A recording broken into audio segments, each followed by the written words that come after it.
Mbote bipanyo so bozwami pona kolanda Mag FM tika ete kimia nkolo ekota umabota na bino. Tofungola Mag FM pona koyebisa bino que armée des petits anges paroisse la nativité bayebaki na ko fêter 5 ans d'existence ya mouvement na bango eleka kindenge nini Igor Luka apesi biso ba détail.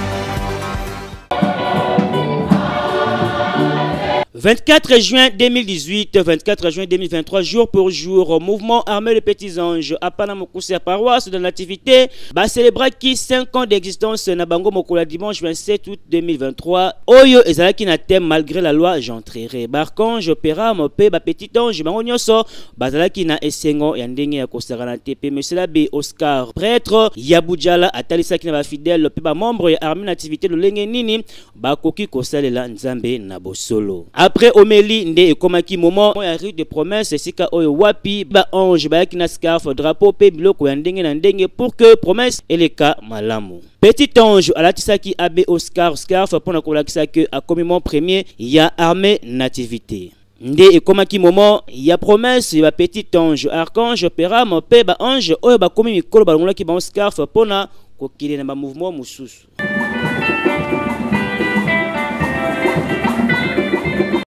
Temps fort, lisusu ezalaki équipe ba prince oyo basalaki mosala na coordination pendant 5 ans pe installation et ba prince ya sika lokola Saga Jordi ya Sao Chris pe ya Sarah Jonathan Miongo. Nasuka ya nyonso Priscilla Kipangu azwaki bâton de commandement oyo Joël Moussalou archange. Michael sortant apesaki esika na Samik Priscilla enfin ya kosala mosala ndenge ya kosarana te. P. Après mince, Abbé Oscar, Joël Moussalou, Bakiselaye, l'humilité précède la gloire. P. Yasami que précède Kipangu, Bazwaki Maloba pour la couper ça va impression Nabango. La jeunesse d'aujourd'hui, ce que nous voyons sur par exemple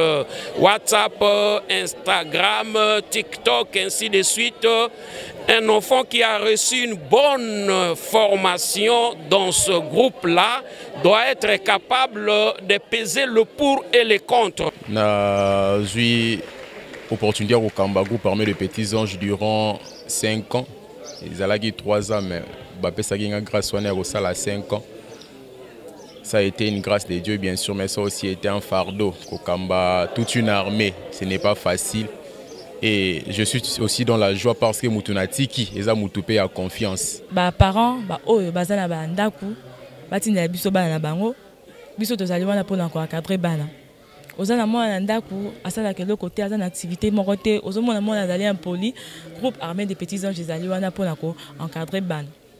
Lokola ezalaki célébration ya 5 ans d'existence, mobange na fête et salamaki pona kolakisa na monde entier ndenge nini armée de petits anges nativité bazali ko sepela pe ko célébrer danse, chant, poème, ba spectacle nyonso ezalaki au rendez-vous.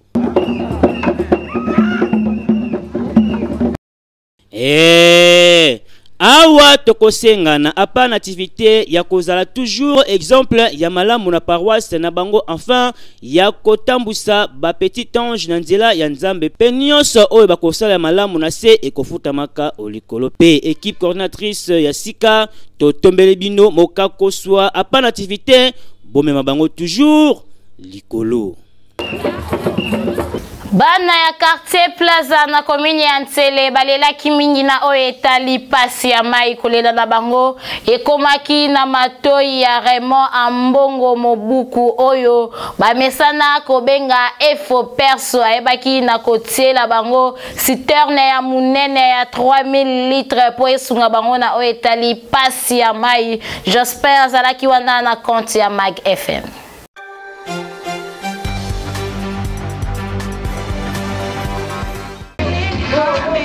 Tala muto yeko sukisa kiduka kisakata pe luvu na ba politicien awa na komina Ntsele mwana Ntsele ya solo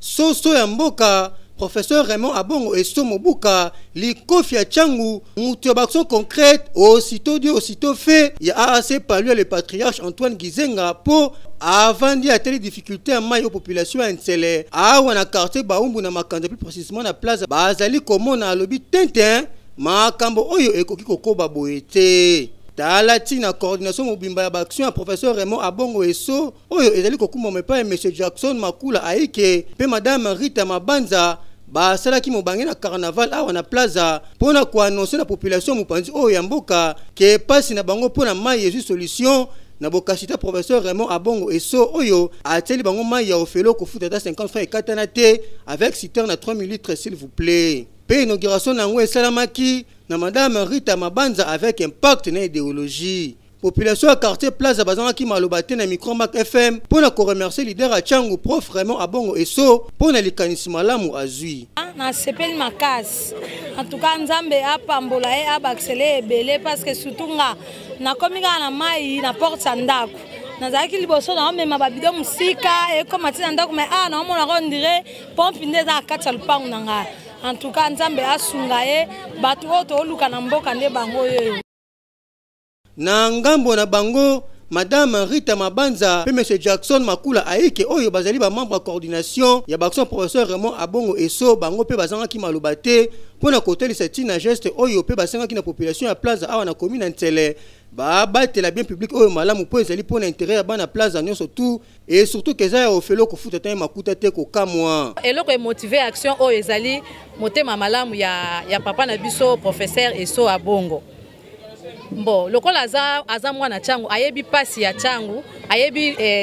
pasi ya bana plaza ki bazalaka na mai te yango wana esali ke afongola bango mai apesa bango mai ya ofele eloko tokosenga kaka na bana ya plaza en tout cas babatela eloko na bango malamu babatela yango malamu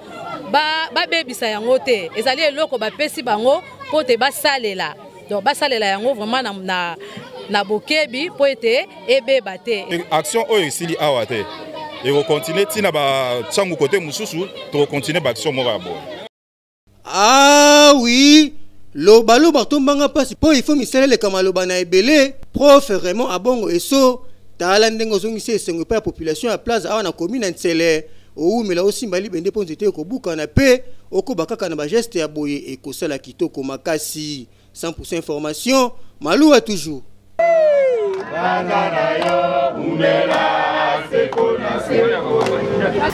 Ba chauffeur ya ville province ya Kinshasa bakoma ko fixer prix à transport selon trajet ndenge bango moko balingi oyo ezali ko pesa pasi mingi na population Holanda élément oyo.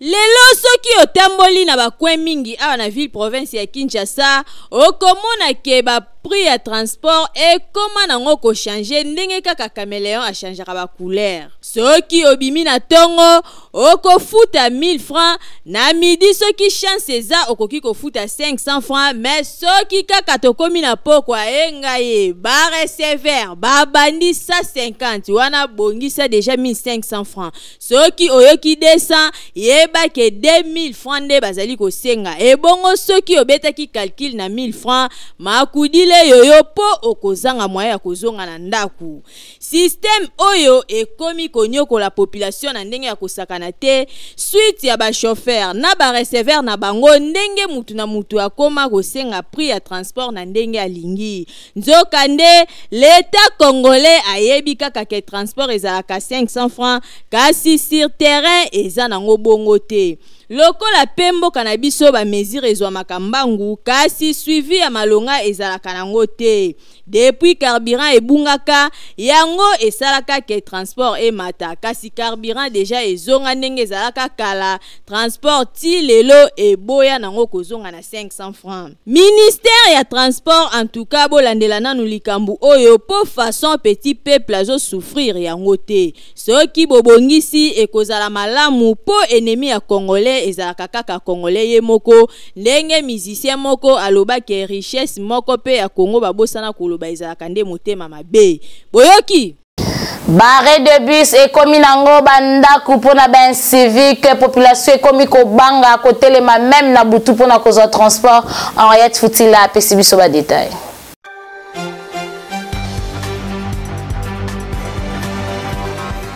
respect ya ba bien public na Kinshasa ezalaka lisusu te. Tolobela na o etali bare de bis, en tout cas ezali pasi pe mawa po soki otamboli okomona ke bare wana ekoma nango bandaku ya bashege na bakuluna. Botala neti awa batandi bilamba lokola na singa, kote kuna pe fulu na sima okokuta basaki basundola wana, kote mususu pe are ebongwana nango kwadoko kamwa. Lokola pe leta congolais amesana kaka kotonga kasi suivi ezalaka te, yango tokoma komona makambo ya boye. Pona bare soki tokomi kaka na butu okokuta batu balali wana, donc ekoma nango lieu de refuge. Yango population akoma kobanga kotelema wana ezala mituka likolo ya ba civique oyo bamesana kolala wana. Mona ba pepele vraiment baluna ka poto.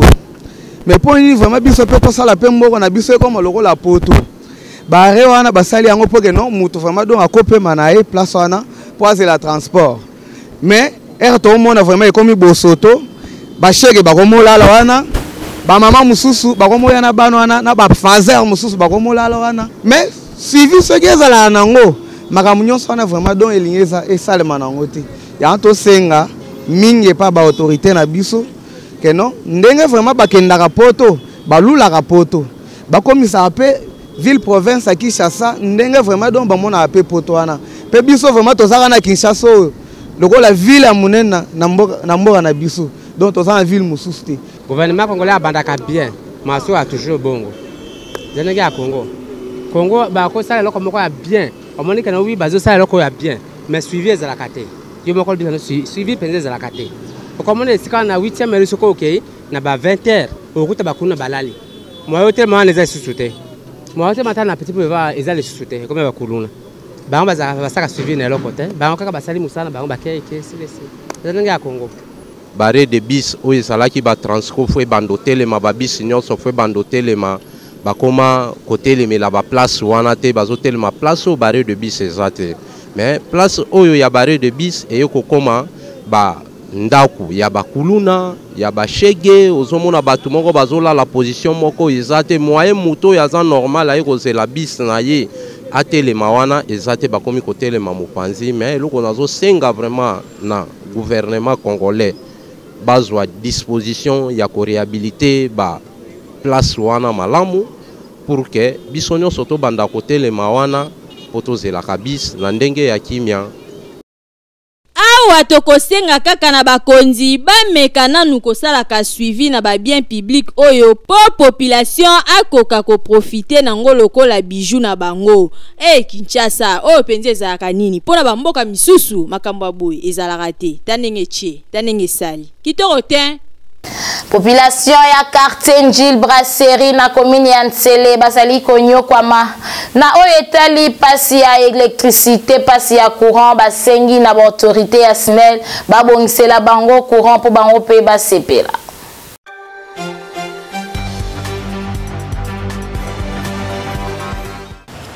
Population ya Njil Brasserie na commune ya Ntsele bazali na difficulté makasi ya courant awa bayebi na bango mwinda te. Ba appareil électroménager kutu bosana ekosala nini po courant esali bane ebele makasi courant ezalaka te kotoyo population bazali ko vivre kaka neti na village alors que bazali en pleine capitale ya ville province ya Kinshasa. Kozanga courant ezali kopesa pasi mingi na hôpital oyo ezali kotoyo esungaka population po baka oyo eyelaka bango na butu bazalaka na difficulté ya kosala tope ba opération ezali pasi esalema na butu mingi esalemaka kaka na moi bosoki eye na butu bakomi obligé ya kosalela ba torche neti 9e G ya francophonie oyo uti kobetama. Est-ce que population kutu bayebi yango bakoyeba ndenge nini po awa courant ezalaka te TV nini bakotalela bino moko boyebi ke tozana kwe moko bien que ezali Kisasa mais o ezali kwe moko rela donc na difficulté tozana ngwawa bien que ba malade tozwaka bango mais en compte goutte courant peut pas passe alors peut utiliser kande ba panneau pour servir biso pona makambo etali lumière na butu tam suspe pour charger ma monter beaucoup cause problème il y a courant il y a pardon il y a lumière il faut beaucoup utiliser la torche et c'est ça la difficulté ya makasi tout ça nango yango awa toko interpellé kaka na ba autorité batia lisu na bango ya mibale na quartier Njil Brasserie pour modèle population bazali ko vivre kitoko te soki bacheli bango courant et kozala esengo makasi bobosana te mulili ememaka insécurité na mboka.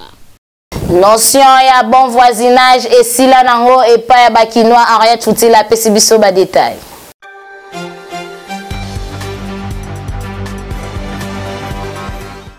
Lelo na Kinshasa les bons voisinages ezalaka lisusu te ndenge ezalaka kala okomona soki na famille boyambi ndeko auti village aye na mwa masango fufuto mafuta okomona mama akozwa basani abandi kokabola biloko ndambu epa ba voisin kasi lelo système wana ezalaka lisusu te ekoma kiaku suite ya ba pasteur to ba prophète oyo na maloba na bango balobaka ke avant ya kopesa mutu eloko esengeli oyeba état d'âme na ye to pe avant ya kolia eloko ya mutu kote mususu pe ba comportement ya batu okopesa mutu eloko alie soki ayoki pasi o yende mutapesa kinga nguba nzoka nde nyonso wana esalaka ke to perdre moko ya ba facteur na kati ya culture na biso po ezala na niveau ya village bauta baebi yango malamu okomona na pokwa ba papa bakofanda esika moko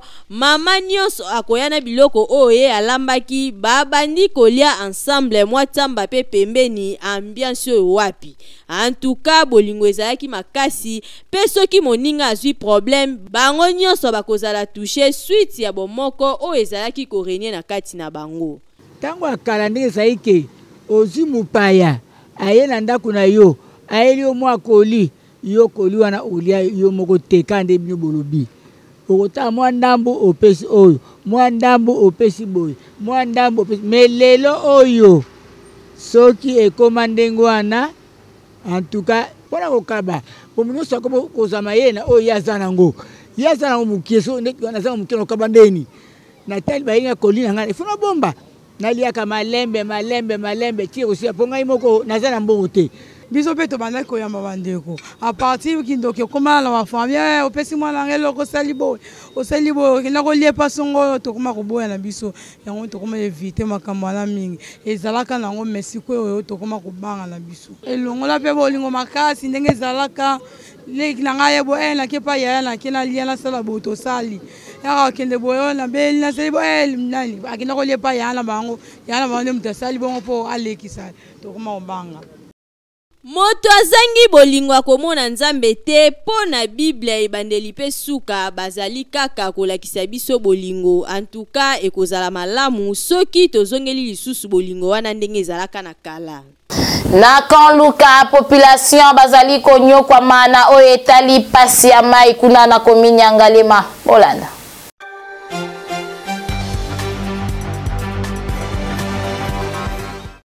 Balobaka l'eau c'est la vie kasi awa na kaluka na commune ya Ngalema plus précisément na quartier Lubudi l'eau c'est la souffrance. Population bayebi na bango mai ya régie des eaux te botala mai basalelaka yangoyo mai ya source kasi modèle ya mai yango ezaleli pardon mai oyo yango bamelaka yango basalelaka misala nyonso kasi kaka même esika yango bana bazali kosokola wana tala ndeti oyo akanisi azali na piscine akwei chubu kaka na kosokola wana mwa masuba mukepe ekotanga nango wana kasi mai yango bazomela yango population bazolela po mai ezotungisa bango esalaka bango libumu pasi mai ezali na gu ya mungwa boka bango moko ndenge balelaki tozana mai ya malonga ti do apasa ba mai to mela en tout cas do pesa so malade belé tozana mai ba suksi do ba mai ba forage. Oui, mais forage est dans moi un peu, mais ils ont pas si mingi pour na ninga biso toza na kati ya kalukawa na bila population batoza na bango ils ont pas mayo ndeza boye soko tango na munoko neti mungwa neti kisi do pom kitangweza pass yango to sengi na l'état congolais atayela biso likambo ya mai. Bakonzi ya Régie des eaux, population eyebi binote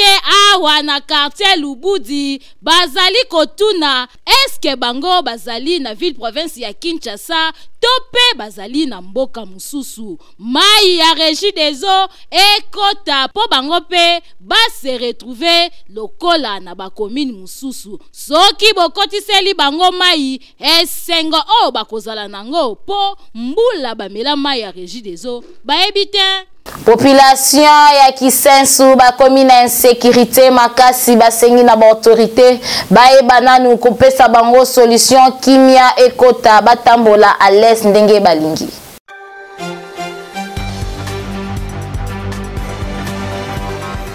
Toyebi te soki toloba nini na o etali insécurité awa na ville province ya Kinshasa. Po soki otamboli na bakomine nyonso okozanga te koyoka kombo ya bakuluna. Tozali na banga moyo na komine ya Kisenso insécurité moko ezalaka awa pardon okozwa ta ide te. Bazokata batu ezala na moi donc ezokipe nango te surtout awa na libulu soki kaka molili ekoti komeka na yo koleka te po nyonso kozala nango ekotika lepa bakuluna okozonga na ndaku na mai na miso. Awa kuluna zokata zokipe te ezala civil to policier tala degré. En tout cas population ekoma kotambola na bobangi likolo ya ba incivique.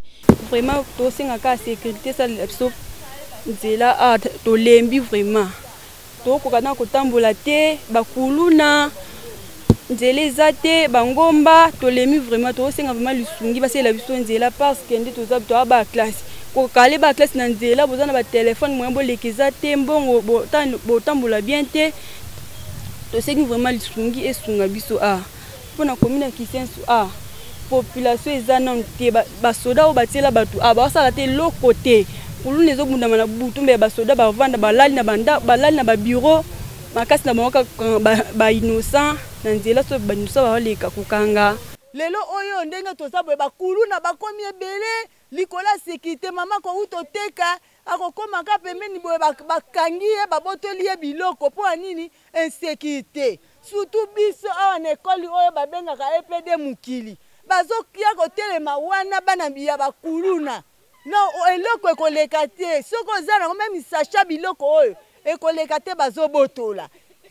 bosunga biso penza bosunga biso awa na batu na basoda bakomi donc moyen kaka te bitumba abana soki basimbi kobunda kobeta na basoda bosunga biso po nyonso wana po anini insécurité mabulu yango bana wana bazokoya kobatama na mabulu wana mulili eza mboka batu bavandaka te bakonzi boyokela biso mawa bosunga biso na Kisenso. Bakonzi bo renforcer nanu basiati na quartier oyo pona ko permettre population batambolaka na sécurité po boye tanenge sali kitorotin.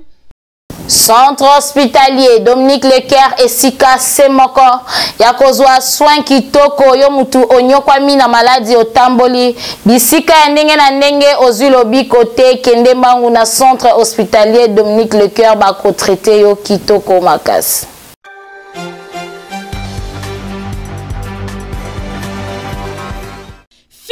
Fini makambu ya kokende ko se faire soigner na ba centre ya simandaku oyo ezali koboma ba congolais mingi po mobange na hôpital oyo ezali na ba norme sengeli yangoyo. Centre hospitalier Dominique Leker eye kosunga peuple congolais azwa soin ya malonga na ndenge esengeli mwana Congo. Centre hospitalier Dominique Leker okokuta awa ba pareil ya malonga ya médecine moderne ya solo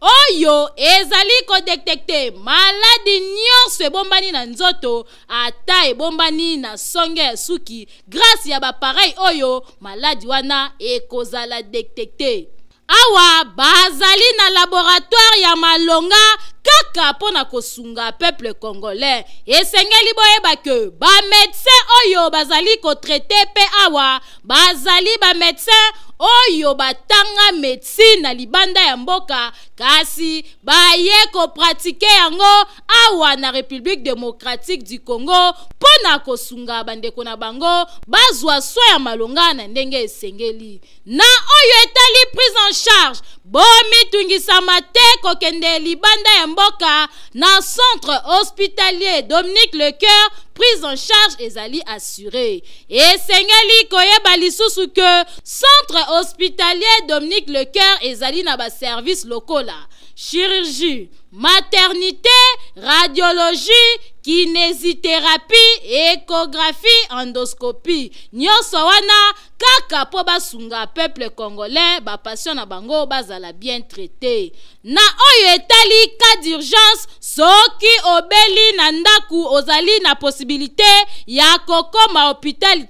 benga kaka ba numéro oyo po awa ba ambulance ezali bakoya kozwa yo tina ndaku pe babandi ko traité yo na kati ya mutuka ti bokokoma na hôpital. Makambo boye okomona ngo bipai nini soki na centre hospitalier Dominique Lecoeur te. Otuningai centre hospitalier Dominique Lecoeur ezomi wapi? Boki Mambangu na quartier Joli Park avenue Ring numéro 4 plus précisément na commune ya Ngaliema. Bokende na bino bikenda kenda te na ba hôpital ya Simanda kupo la santé n'a pas de prix. Boyoki Studio Liloba eye kopekisa balanga nzembo tu kobima libanda ya mboka pona enregistrer album na bango bakende noki na 14e rue na avenue Mulangi numéro 23 bakoyamba kitoko pe bakosalelo musala kitoko neti kaka obimaki libanda ya mboka nzoko zalaki kaka na Kinshasa capitale ya République démocratique du Congo.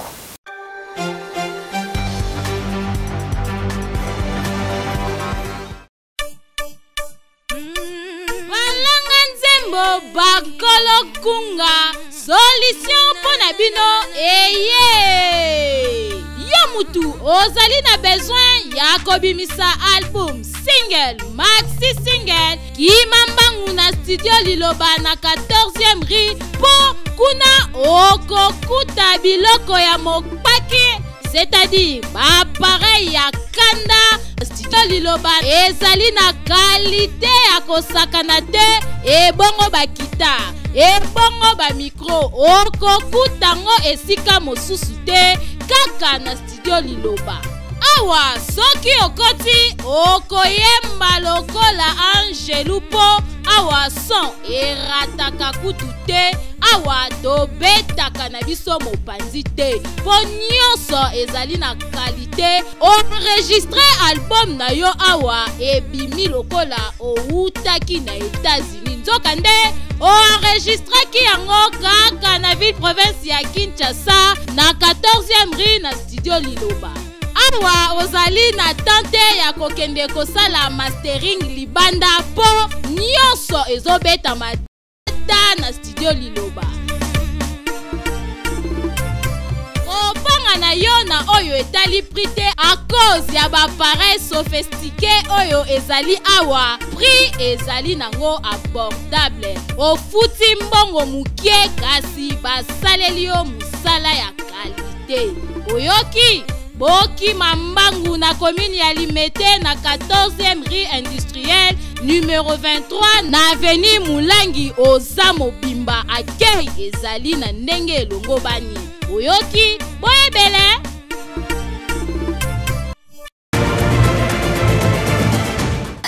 tokomi na suka ya Mag FM soki bosepelaki na édition ya mokolo ya lelo bopesa merci mingi na équipe technique pe rédactionnelle oyo bazalaki wana puna kosala musala kitoko puna na caméra tozalaki na mutoto ya Manyema Torres Atibu yende muto abendi biso bilili kitoko montage kumbamaki epai ya Peta France awa na plateau tozalaki assisté epai ya Igo Luka kasi yambo toka bwana tika topesa bambote na le boss silencieux de King